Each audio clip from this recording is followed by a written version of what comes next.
Hello students, my self प्रीति बेरवा।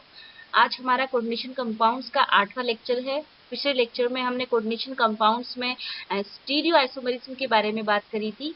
आज हम coordination compounds में जो वैलेंस बॉन्ड थ्योरी है उसके बारे में बात करेंगे। Valence bond theory in coordination compounds, जिसे हम शॉर्ट फॉर्म में वीबीटी भी कहते हैं। जो वैलेंस बॉन्ड थ्योरी थी वो सबसे पहले हिटलर और लंदन के द्वारा प्रपोज्ड की गई। उसके बाद में पोलिंग ने इस थ्योरी को इम्प्रूव किया by the help of concept of hybridization. मतलब संकरण की जो कॉन्सेप्ट थी, संकरण की जो अवधारणा थी, उसके आधार पर पोलिंग ने जो वैलेंस बॉन्ड थ्योरी थी उसको इम्प्रूव किया।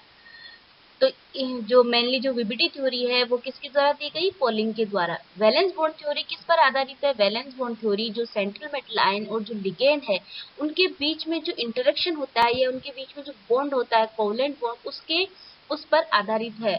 According to valence bond theory, central metal ion और जो लिगेंड होता है उसके बीच में क्या होता है? कोऑर्डिनेशन बॉन्ड का फॉर्मेशन होता है। और पिछले वीडियोस में मैंने आप लोगों को बताया था कि जो कोऑर्डिनेशन बॉन्ड होता है वो एक तरह से कोवलेंट बॉन्ड का ही प्रकार है। जब कोऑर्डिनेशन बॉन्ड का फॉर्मेशन होता है तो लिगेंड के द्वारा सेंट्रल मेटल आयन को इलेक्ट्रॉन पेयर्स डोनेट किए जाते हैं, और जो सेंट्रल मेटल आयन होती है वो लिगेंड के द्वारा इलेक्ट्रॉन पेयर एक्सेप्ट करती है। तो उन दोनों के, लिगेंड और सेंट्रल मेटल आयन के बीच में क्या होता है? फोर्स ऑफ अट्रैक्शन होता है। तो उस कारण उनमें कोऑर्डिनेशन बॉन्ड का फॉर्मेशन होता है। जो सेंट्रल मेटल आयन होती है वो आप लोगों को पता होगा कि जो मोस्टली कोऑर्डिनेशन कंपाउंड्स हैं उनमें central metal ion D block के एलिमेंट्स है। और डी ब्लॉक की जो जितने भी मेटल्स है या एलिमेंट्स है उनमें वैकेंट डी ऑर्बिटल्स पाए जाते हैं। तो जो लिगेंड अपने इलेक्ट्रॉन पेयर मेटल को डोनेट करेगी, तो जो मेटल होता है वो अपने जो वैकेंट ऑर्बिटल्स होते हैं उन्हें लिगेंड को प्रोवाइड करवाते हैं। क्यों करवाते हैं प्रोवाइड? क्योंकि उसमें वो लिगेंड अपने इलेक्ट्रॉन पेयर आसानी से डोनेट कर सके। तो इस कारण इससे क्या होगा? जितने orbitals central metal ion ligand को प्रोवाइड करवा रही है उसे हम सेंट्रल मेटल आयन की क्या बोलते हैं? कोऑर्डिनेशन नंबर कहते हैं। Postulate of valence bond theory, जैसा कि मैंने आप लोगों को बताया था कि जो सेंट्रल मेटल आयन है अपने जो एम्प्टी ऑर्बिटल्स है, एम्प्टी ऑर्बिटल कौन कौन से हो सकते हैं? एस, पी और डी, जो भी एटॉमिक ऑर्बिटल्स है उनको प्रोवाइड करवाती है लिगेंड को, ताकि लिगेंड अपने electron pair central metal ion को डोनेट कर सके। अब जितने orbital central metal ion ligand को प्रोवाइड करवा रही है उसे हम क्या बोलते हैं? कोऑर्डिनेशन नंबर भी कहते हैं। और आप सब लोगों को पता होगा, इतने पिछले लेक्चर्स में मैंने आप लोगों को बता रखा है कि कोऑर्डिनेशन नंबर होता है किसी भी कोऑर्डिनेशन कॉम्प्लेक्स का, वो बहुत ही इंपॉर्टेंट प्रॉपर्टी होती है।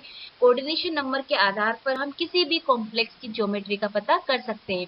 फॉर एग्जाम्पल, जैसे किसी कॉम्प्लेक्स का कोऑर्डिनेशन नंबर 6 है तो उसकी ज्योमेट्री कैसी होगी? ऑक्टाहेड्रल। अगर 4 है तो उसकी ज्योमेट्री टेट्राहेड्रल होगी। अगर 3 है कोऑर्डिनेशन नंबर तो ट्राइगोनल प्लेनर होगी।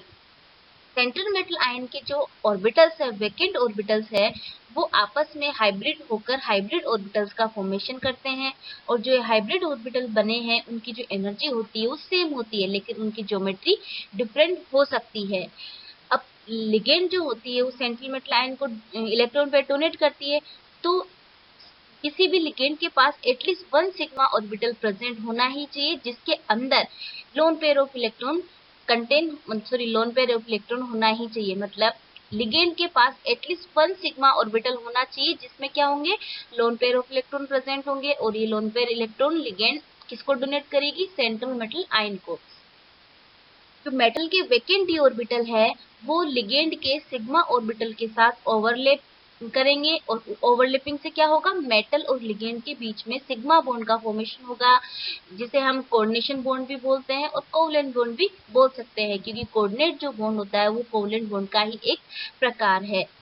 अब सेंट्रल जो मेटल आयन होती है उसके पास बहुत सारे ऐसे इलेक्ट्रॉन्स भी होंगे जो हाइब्रिडाइजेशन में पार्टिसिपेट नहीं कर रहे। तो उन इलेक्ट्रॉन्स को हम क्या बोलेंगे? नॉन बॉन्डिंग इलेक्ट्रॉन्स बोलेंगे। जो नॉन बॉन्डिंग इलेक्ट्रॉन्स कौन से होंगे? जो हाइब्रिडाइजेशन में पार्टिसिपेट नहीं कर रहे, मतलब हाइब्रिड ऑर्बिटल के फॉर्मेशन में पार्टिसिपेट नहीं कर रहे। तो ये जो नॉन बॉन्डिंग इलेक्ट्रॉन्स है वो रीअरेंज हो जाते हैं अकॉर्डिंग टू हुंस रूल, जब मेटल और लिगेंड के बीच में कोऑर्डिनेट बॉन्ड का फॉर्मेशन हो रहा होता है तब। Number of orbitals and hybrid type of hybridization. जैसे कि मैंने आप लोगों को बताया कि सेंट्रल मेटल आयन के पास वैकेंट ऑर्बिटल होते हैं और ये वैकेंट ऑर्बिटल लिगेंड को प्रोवाइड करवाए जाते हैं ताकि central metal ion electron pair आसानी से एक्सेप्ट कर सके। अब जो वैकेंट ऑर्बिटल है वो ns, np, n-1d कोई से भी ऑर्बिटल्स हो सकते हैं। ये जितने वैकेंट ऑर्बिटल प्रेजेंट है वो आपस में हाइब्रिड होकर हाइब्रिड ऑर्बिटल्स का फॉर्मेशन करते हैं थ्रू हाइब्रिडाइजेशन। जिस प्रोसेस को हम क्या बोलते हैं? हाइब्रिडाइजेशन। ये जो हाइब्रिड ऑर्बिटल्स होते हैं उनकी एनर्जी सेम होगी बट उनकी जो ज्योमेट्री होगी वो डिफरेंट हो सकती है। Octahedral, tetrahedral, square planar. यहाँ पर जो टेबल दी गई है उसमें आप लोग देखिए, अगर किसी कोऑर्डिनेशन कॉम्प्लेक्स में सेंट्रल मेटल आयन का कोऑर्डिनेशन नंबर 4 है तो उसका हाइब्रिडाइजेशन का टाइप क्या होगा? sp3 1s 3p, sp3 hybridisation हो जाएगा। और इसकी जो हाइब्रिड ऑर्बिटल्स की जो ज्योमेट्री होगी वो कैसी होगी? टेट्राहेड्रल। अब मैंने आप लोगों को पहले बताया था कि अगर कोऑर्डिनेशन नंबर 4 होगा तो उसकी दो टाइप की ज्योमेट्री हो सकती है, sp3 और टेट्राहेड्रल और स्क्वायर प्लेनर। जब टेट्राहेड्रल ज्योमेट्री होगी तो कौन कौन से ऑर्बिटल्स यूज में आएंगे हाइब्रिडाइजेशन में? 1s और 3p। लेकिन अगर स्क्वायर प्लेनर ज्योमेट्री होगी तो कौन कौन से ऑर्बिटल्स यूज में आएंगे? 1d, 1s और 2p ऑर्बिटल। तो हाइब्रिडाइजेशन कौन सा हो जाएगा? dsp2। उसी प्रकार अगर कोऑर्डिनेशन नंबर 5 होगा तो हाइब्रिडाइजेशन किस टाइप का होगा? sp3d। और जो उसकी ज्योमेट्री होगी हाइब्रिड ऑर्बिटल्स की वो कैसी होगी? Trigonal bipyramidal. उसी प्रकार अगर कोऑर्डिनेशन नंबर 6 होगा तो जो हाइब्रिड ऑर्बिटल्स की ज्योमेट्री कौन सी होगी? ऑक्टाहेड्रल। और हाइब्रिडाइजेशन का टाइप कौन सा होगा? sp3d2 या d2sp3 दोनों हो सकते हैं। Stability of complexes compounds according to VBT. Pauling ने कॉम्प्लेक्स की स्टेबिलिटी को देखने के लिए दो रूल्स दिए। फर्स्ट रूल था इलेक्ट्रॉन यूटिलिटी प्रिंसिपल, जिसे हम विद्युत उदासीनता सिद्धांत भी कहते हैं। इस थ्योरी के अकॉर्डिंग जब कोऑर्डिनेशन कॉम्प्लेक्स का फॉर्मेशन होता है तो जो लिगेंड होती है वो कोऑर्डिनेशन बॉन्ड बनाने के लिए सेंट्रल मेटल आयन को अपने इलेक्ट्रॉन पेयर डोनेट करती है। अब सेंट्रल मेटल आयन पर इलेक्ट्रॉन पेयर डोनेट करने से क्या होगा? नेगेटिव चार्ज डेवलप हो जाएगा। अब जितना ज्यादा नेगेटिव चार्ज डेवलप होगा जो कॉम्प्लेक्स है उसकी स्टेबिलिटी कम हो जाएगी। लेकिन पोलिंग ने ये बताया कि इस टाइप की कंडीशन उत्पन्न ही नहीं होती है। क्यों नहीं होती? क्योंकि जो सेंट्रल मेटल आयन पर जो चार्ज है वो पूरे कॉम्प्लेक्स में जितने भी एटम्स है उन पूरे एटम्स पर फैल जाता है। तो किसी भी एटम पर, मतलब कॉम्प्लेक्स के किसी भी एटम पर एक से ज्यादा चार्ज नहीं रह पाता। और जो सेंट्रल मेटल आयन है वो या तो न्यूट्रल हो जाता है या फिर उस पर इकाई पॉजिटिव चार्ज आ जाता है। तो ये जो थ्योरी थी उसे हम क्या बोलते हैं? इलेक्ट्रोन्यूट्रलिटी प्रिंसिपल, विद्युत उदासीनता सिद्धांत कहते हैं। मेटल और जो लिगेंड पर इलेक्ट्रॉन पेयर की शिफ्टिंग के कारण जो चार्ज डेवलप होता है उसे हम क्या बोलते हैं? फॉर्मल चार्ज बोलते हैं। मैंने आप लोगों को बताया कि लिगेंड और मेटल के बीच में इलेक्ट्रॉन्स की शिफ्टिंग के कारण क्या उत्पन्न होता है? चार्ज उत्पन्न होता है, जिसे हम क्या बोलते हैं? Formal charge. यहाँ पर ऑक्टाहेड्रल कॉम्प्लेक्सेस के एग्जांपल दिए गए हैं। FeH2 का होल 6 प्लस 3। इसमें जो आयरन का फॉर्मल चार्ज है वो कितना है? -3। और FeH2 का होल 6 प्लस 2 में आयरन का फॉर्मल चार्ज कितना है? -4। अब हम ये देखते हैं कि फॉर्मल चार्ज कैसे कैलकुलेट किया जाता है। Formal charge on the central metal is obtained by subtracting the original charge on the metal from the total number of electron pairs shared between the metal and ligands। मतलब जो central metal ion की जो oxidation state होती है उसको अगर हम ligand के द्वारा डोनेट किए गए total number of electron pairs में से माइनस कर दें तो उसे हम क्या बोलते हैं? Formal charge. हमें फॉर्मल चार्ज मिल जाएगा। इसे एग्जांपल के थ्रू समझते हैं। FeH2 का होल 6 प्लस 2 हमारा ऑक्टाहेड्रल कॉम्प्लेक्स है। अब इसमें आयरन की ऑक्सीडेशन स्टेट कितनी है? +2। लेकिन जो 6H2 जो मॉलिक्यूल है वो आयरन को 6 इलेक्ट्रॉन पेयर डोनेट कर रहे हैं, तो इससे क्या होगा, आयरन पर कितना चार्ज डेवलप हो जाएगा, -6। तो जब हम -6 और +2 चार्ज को कैलकुलेट करेंगे तो सेंट्रल मेटल आयन पर कितना फॉर्मल चार्ज प्राप्त होगा, हमें -4। लेकिन पोलिंग ने ये बताया कि जो कंडीशन होती है वो अराइज ही नहीं होती है। इसके दो रीजन है। फर्स्ट रीजन ये है कि generally ligands are fairly electronegative, hence the electrons will not be shared equally between the metal and the ligands, thus inducing positive charge on the metal to balance the unfavorable formal charge। इसका मतलब ये है कि जो ligand होती है वो generally क्या होती है, इलेक्ट्रोनेगेटिव होती है। तो इलेक्ट्रोनेगेटिव होने के कारण वो सेंट्रल मेटल आयन को अपने जो इलेक्ट्रॉन्स है वो कंप्लीट शेयर ही नहीं करती है, मतलब पार्शियली शेयरिंग होती है। तो सेंट्रल मेटल आयन पर नेगेटिव चार्ज जनरेट ही नहीं होगा, तो फॉर्मल चार्ज की जो कंडीशन है वो अराइज ही नहीं होगी। और इसका सेकेंड रीजन ये है कि the complex would be most stable when electronegativity of the ligand was such that the metal achieved essentially a neutral condition। मतलब किसी कोऑर्डिनेशन कॉम्प्लेक्स में लिगेंड जो होती है वो उसकी इलेक्ट्रोनेगेटिविटी उस प्रकार की होनी चाहिए कि सेंट्रल मेटल आयन पर न्यूट्रल कंडीशन उत्पन्न हो सके। तो अब इस रूल को हम क्या बोलेंगे, इलेक्ट्रोनेगेटिविटी प्रिंसिपल। और इलेक्ट्रोनेगेटिविटी प्रिंसिपल किसने दिया था, पोलिंग ने दिया था। आप लोगों को एग्जाम में फॉर्मल चार्ज कैलकुलेट करने का क्वेश्चन पूछ सकते हैं। इलेक्ट्रोन्यूट्रलिटी की जो थ्योरी है वो किसी भी कोऑर्डिनेशन कॉम्प्लेक्स में किस तरह से अप्लाई होती है, मतलब किस तरह से कोऑर्डिनेशन कॉम्प्लेक्स में जो चार्ज है, टोटल चार्ज है वो ऑलमोस्ट जीरो रहता है, उसको हम समझते हैं कि कैसे ये थ्योरी अप्लाई होती है। हम यहाँ पर एग्जांपल ले रहे हैं ऑक्टाहेड्रल कॉम्प्लेक्स का। आयरन H2 का होल 6 + 3। यहाँ पर जो आयरन है उसकी ऑक्सीडेशन स्टेट कितनी है, +3। और जो लिगेंड है H2 वो क्या है, न्यूट्रल लिगेंड है। इस कॉम्प्लेक्स पर हम 3 कंडीशंस अप्लाई कर रहे हैं। फर्स्ट कंडीशन के अकॉर्डिंग हमने ये माना कि जो आयरन और जो लिगेंड है, लिगेंड में डोनर एटम कौन है, ऑक्सीजन, तो उसके बीच का जो बॉन्ड है वो 100% आयनिक है। अगर बॉन्ड 100% आयनिक होगा तो जो इस कॉम्प्लेक्स का एंटायर चार्ज है +3 वो किस पर रहेगा, सेंट्रल मेटल आयन पर। क्यों रहेगा, क्योंकि जो H2 मॉलिक्यूल है वो तो न्यूट्रल है, उस पर तो कोई चार्ज ही नहीं रहेगा। तो इस कॉम्प्लेक्स का जो टोटल चार्ज है वो सेंट्रल मेटल पर रहेगा।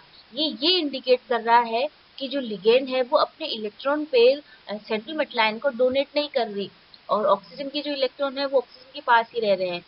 ये कंडीशन कब फॉल होगी, जब 100% आयनिक मानेंगे हम बॉन्ड को। सेकेंड कंडीशन के अकॉर्डिंग अगर हम आयरन और ऑक्सीजन के बीच के जो बॉन्ड को 100% कोवलेंट बॉन्ड माने, तो हम कोवलेंट बॉन्ड मान रहे हैं, तो यहाँ पर जो प्रत्येक ऑक्सीजन है, मतलब 6H2O मॉलिक्यूल का जो प्रत्येक ऑक्सीजन है वो एक इलेक्ट्रॉन डोनेट करेगा, किसको, एक इलेक्ट्रॉन पेयर डोनेट करेगा, किसको, आयरन को। अब आयरन को एक इलेक्ट्रॉन पेयर डोनेट करेगा तो आयरन पर कितना चार्ज डेवलप हो जाएगा, -6, क्योंकि आयरन पर इलेक्ट्रॉन डेंसिटी बढ़ जाएगी तो नेगेटिव चार्ज जनरेट हो जाएगा, तो -6 चार्ज जनरेट हो जाएगा। लेकिन आयरन की ऑक्सीडेशन स्टेट कितनी है, +3, तो +3 तो -3 तो उससे बैलेंस हो जाएगा। आयरन पर कितना फॉर्मल चार्ज बचेगा, -3।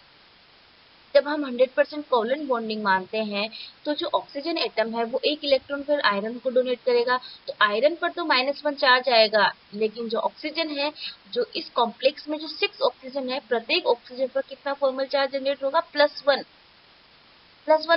फॉर्मल चार्ज जनरेट हो जाएगा। किस कंडीशन में, जब हम आयरन और ऑक्सीजन के बॉन्ड को 100% कोवलेंट बॉन्ड मान रहे हैं तब। तो इस कंडीशन में भी जो इलेक्ट्रोन्यूट्रलिटी की जो थ्योरी है वो इस पर काम नहीं कर रही, क्योंकि हमने पढ़ा था कि जो इलेक्ट्रोन्यूट्रलिटी की थ्योरी है उसके अकॉर्डिंग जो टोटल चार्ज जो होता है वो कॉम्प्लेक्स के सभी एटम्स पर क्या होता है, डिवाइड होता है, मतलब फैल जाता है। तो प्रत्येक एटम पर जो चार्ज है वो एक से ज्यादा नहीं रहता। तो जब हम आयनिक मान रहे तब भी ये थ्योरी अप्लाई नहीं हो रही, कोवलेंट मान रहे हैं तब भी ये थ्योरी अप्लाई नहीं हो रही। हर कंडीशन में हम ये मानते हैं कि जो आयरन और ऑक्सीजन के बीच का जो बॉन्ड है वो 50% आयनिक है और 50% कोवलेंट बॉन्ड है। इस कंडीशन में जो ऑक्सीजन एटम है उस पर कितना फॉर्मल चार्ज आएगा, +1/2, और आयरन पर कितना आएगा, -1/2। तो आयरन पर टोटल चार्ज कितना जनरेट हो जाएगा, क्योंकि +1/2 चार्ज डोनेट कर रहा है, तो 6 हाइड्रोजन कितने, सॉरी 6 ऑक्सीजन कितना चार्ज डोनेट करेंगे, -3। अब आयरन की ऑक्सीडेशन स्टेट कितनी है, +3, तो -3 +3 से बैलेंस हो गया, मतलब कैंसिल आउट हो गया। तो इस प्रकार आयरन का चार्ज तो क्या हो गया, 0 हो गया। अब हम देखते हैं कि ऑक्सीजन की फॉर्मल चार्ज का क्या हुआ। ऑक्सीजन पर कितना फॉर्मल चार्ज जनरेट हुआ, 1/2 +1/2। अब ऑक्सीजन पर पॉजिटिव चार्ज आ गया, तो ऑक्सीजन क्या करेगा, उससे अटैच जो हाइड्रोजन्स है उनके इलेक्ट्रॉन्स को अपनी तरफ अट्रैक्ट करेगा। अट्रैक्ट क्यों करेगा, ताकि उसका चार्ज जो है वो बैलेंस हो जाए या 0 हो जाए या इकाई की तरफ मूव कर जाए। तो अब इस कॉम्प्लेक्स में आप लोग देख रहे होंगे कि वाटर मॉलिक्यूल में एक ऑक्सीजन से कितने हाइड्रोजन अटैच है, 2 हाइड्रोजन अटैच है। तो जो इस ऑक्सीजन का फॉर्मल चार्ज है +1/2, वो दोनों हाइड्रोजन एटम्स पर की तरफ मूव हो जाएगा। तो हाइड्रोजन एटम पर कितना चार्ज आ जाएगा, +1/4। प्रत्येक हाइड्रोजन पर कितना चार्ज आएगा, +1/4 फॉर्मल चार्ज आ जाएगा। और इस कंडीशन में क्या होगा, जो ऑक्सीजन है वो न्यूट्रल हो जाएगा। अब इस कॉम्प्लेक्स में कितने हाइड्रोजन है, टोटल 12 हाइड्रोजन है। तो 12 हाइड्रोजन पर 1/4 चार्ज है, तो टोटल चार्ज कितना हो जाएगा, +3, वही +3 हो जाएगा। तो जो ऑक्सीजन का चार्ज है वो क्या हो गया, न्यूट्रल हो गया। तो इस तरह इसमें इलेक्ट्रॉन पेयर की शिफ्टिंग और चार्ज डिस्ट्रीब्यूशन होता है अकॉर्डिंग टू इलेक्ट्रोन्यूट्रलिटी थ्योरी। तो इससे जो कॉम्प्लेक्स है वो न्यूट्रल हो जाता है। और इस ये जो कंडीशन है उसे हम क्या बोलते हैं, इलेक्ट्रोन्यूट्रलिटी। और इस थ्योरी से क्या होगा, कॉम्प्लेक्स जो होता है उसमें स्टेबिलिटी आ जाएगी।